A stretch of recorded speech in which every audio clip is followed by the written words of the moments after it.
RYOO, SEON-JAE, and IM-SEOL, love that transcended death. RYOO, SEON-JAE was cinematic perfection incarnate. Actor, singer, global ambassador, he lit up stages and screens from Seoul to Singapore. His Instagram was wallpapered with platinum smiles. Endorsements piled up.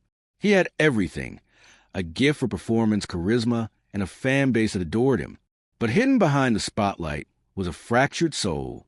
Pressures grew. Perfection demanded, scandals stalked, and loneliness festered.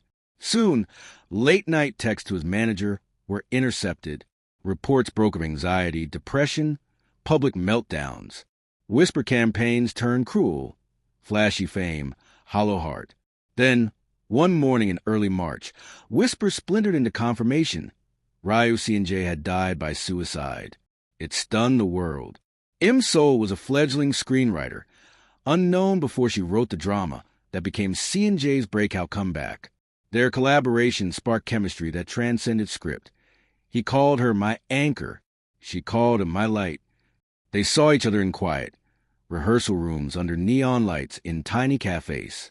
SEON-JAE often scribbled in her notebook, "She writes my voice when I've lost mine."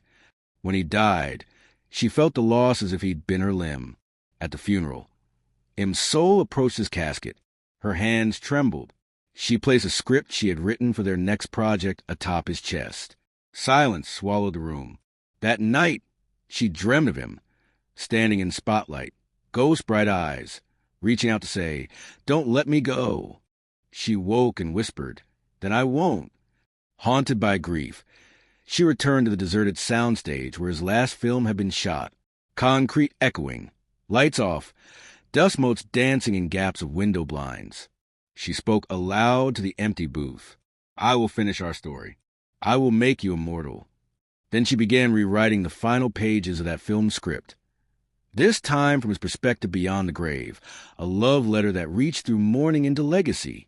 Working through long nights, IM-SEOL edited raw footage. Closed UPS of SEON-JAE's smile, tremor of nearing tears, hands cupped against microphone. She intercut in voiceovers. "I didn't die because I stopped loving life. I died because nobody told me how to stay." "IM-SEOL," she tried. She kept writing. She loved me still. At 3 a.m., as the final cut played, the studio's neon sign flickered. A silhouette of SEON-JAE seemed to step into frame, bow head in gratitude. IM-SEOL burst into sobbing applause, alone but eerily together. 6 months later, the film premiered posthumously, with IM-SEOL credited as writer and director.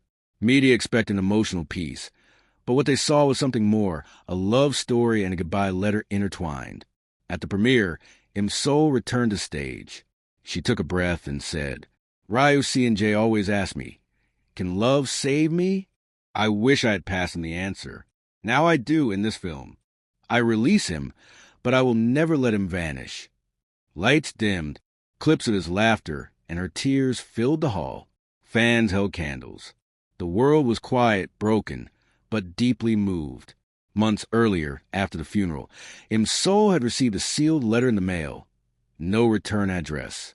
Inside, handwritten by SEON-JAE in shaky pen, were confessions. "My demons learned to blend with the applause. I tried to write my own escape note, but the pen felt heavier than regret. I hope you finish the story. Somehow, you're brighter than I ever was." It ended. "If I could, I'd ask you to come back and save me. But you can't. So instead, save the rest of us." She cried for hours. Weeks after the premiere, IM-SEOL slept in his old dressing room, the one with a mirror where he used to rehearse his lines. She dreamed he appeared in the mirror, smiling, tear-free, and said, "You saved me more than you know." She woke and wrote down the entire dream. The next episode served as his on-screen confession, a spectral appearance in film, his character acknowledging regrets, heartbreak, and finally love that saved them both, if only in narrative. Social media shifted from horror to healing. Fan art portrayed IM-SEOL extending her hand to SEON-JAE in moonlight. Hashtags like hashtag scripted love saved me and hashtag IM-SEOL saved his light trended. Mental health charities saw record donations. New legislation proposed safer on-set mental support. Producers pledged to add counseling for trauma survivors. In a documentary special, Soul said, "SEON-JAE almost died believing love couldn't reach him.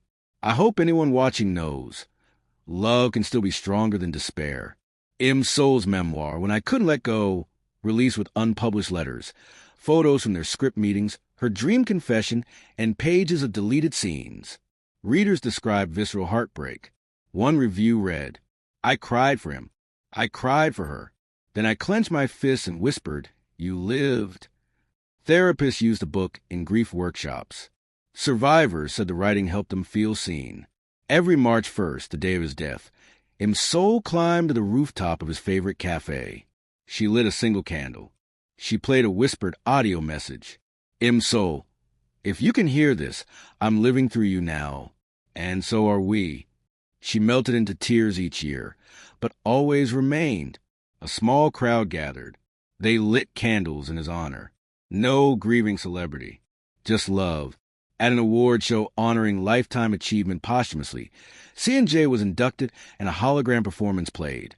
His voice, reconstructed from past vocals, singing one of his favorite unreleased songs. On stage beside the hologram stood Soul, tears shining.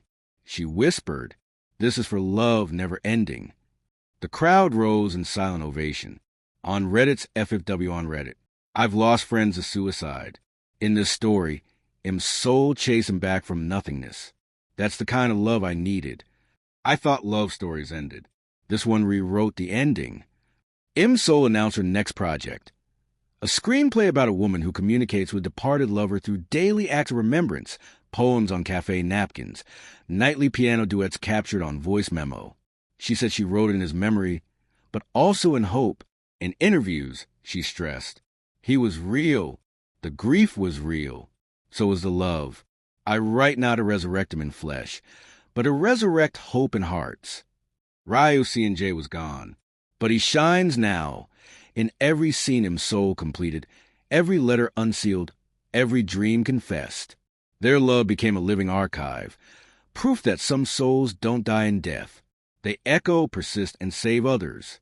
To say love conquers death may be hyperbole, but in their story, love conquered despair, silence, and every attempt to erase.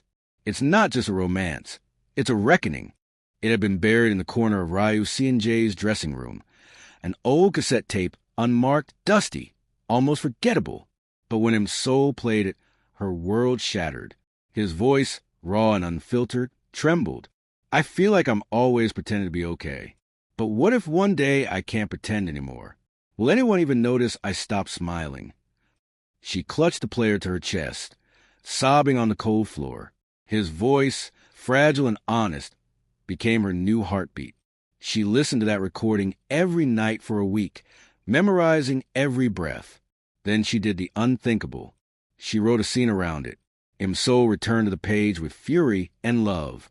The screenplay was titled Return, a semi-fictional retelling of their story, where the female lead finds a way to travel through her own memories to stop her lover from ending his life. The twist? Every attempt she makes causes ripples that alter something else, his career, her memory, their future. And every time, the universe pushes back. It's not just about saving him, her character says. It's about showing him he was worth saving before the fall. Each page bled with urgency, heartbreak, and a strange kind of magic. A girl in love with the past, trying to rewrite a tragedy as a testimony. It wasn't just dreams anymore. One night, she returned to the rooftop where he'd taught her how to smoke a cigarette just for a scene. He hated it, coughed halfway through, but laughed. "Method acting's going to kill me," he had said. Now she sat alone, until she wasn't. A gust of wind, a flicker of light, a breeze with the scent of his cologne. She turned. There he was, hazy but smiling. "You really came back for me." She reached out. He disappeared. In her original draft, the story ended with his death and her quiet grief. Now it ended differently. She wrote herself into the moment he stood at the edge of the bridge. In the new scene, her character found him, broken, terrified, but still alive. She reached for his hand. "You don't have to jump to be heard." He broke down, and for the first time in the whole film, he didn't say anything. Silence as redemption. Her team read the script and wept. The producer called her and said, "This isn't a drama. This is salvation." Weeks before the suicide, RYOO had written her a poem. He never gave it to her. His manager found it in his guitar case and delivered it months later. It read, "You were the line between every take, the sigh between action and cut. You never saw yourself in my scenes, but you were always the story." She clutched it against her chest, and in response, she wrote him a new ending, not in a notebook, but in the stars of the screen. The first screening of Return wasn't in a grand cinema, but in a private theater. Just 50 people, friends, fans, family, and survivors of suicide who had written to her. She stood at the front of the room, trembling. This is not just a story about a boy who couldn't stay. It's about the girl who still hears his laughter in the wind. It's about what happens when we decide love is louder than silence.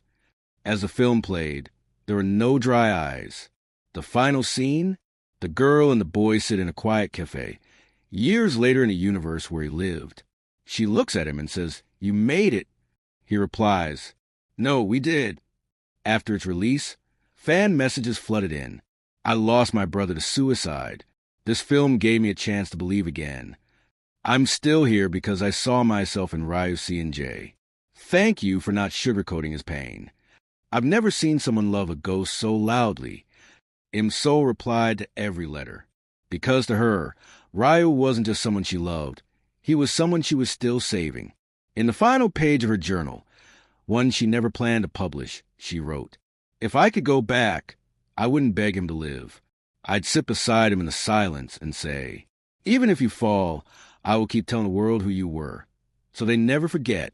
She closed a notebook, then handed it to a publisher. Scene 9, Love's legacy isn't always a ring. They never got to live together. He never proposed. There was no wedding, no house with windows overlooking the sea. But there was something stronger. He gave her his truth. She gave him immortality. Scene 10, the girl who chose to stay. Every year on the anniversary of his death, Im-Sol doesn't mourn. She celebrates. She screens Return to a new generation of film students. She teaches a course on writing through grief. She walks through rain without an umbrella because he once said, "The best memories are made when we stop hiding from the sky." And every time she laughs out loud, she imagines he hears it wherever he is. Because if death took his body, love kept his soul. RYOO SEON-JAE may have left the stage, but in Im-Sol's story,